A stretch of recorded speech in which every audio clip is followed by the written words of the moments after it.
Okay, so I decided to do my project on entrainment and biological rhythms. Before we get into it, I wanted to go over a couple of important definitions.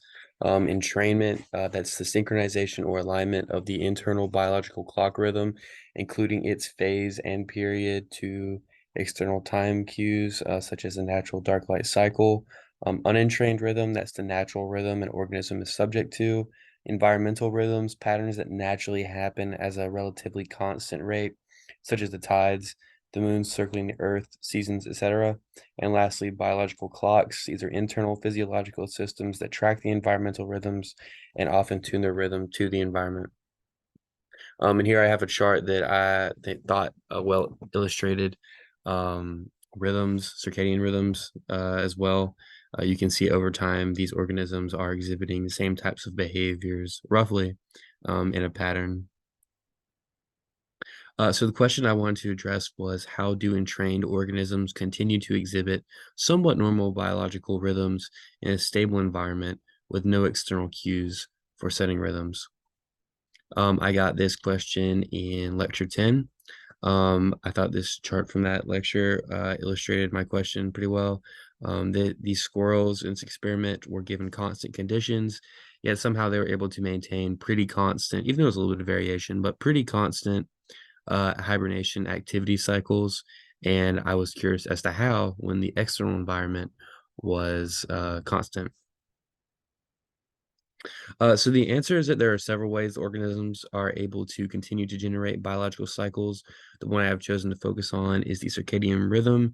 Circadian rhythm can be compartmentalized into several parts.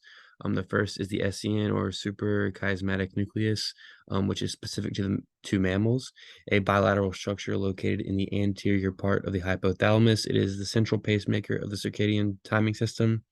It accomplishes this function via afferent neuronal and hormonal pathways that project from the SCN. These pathways allow for control of sleep-wake cycles, hormone secretion, metabolism, and immune functions. Um, Another part is the internal feedback loops within the SCN and in peripheral tissues.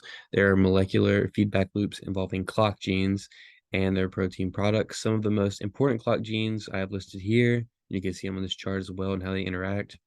These genes and others are rhythmically transcribed and translated into proteins, which causes variation in an organism's protein level over a circadian rhythm cycle.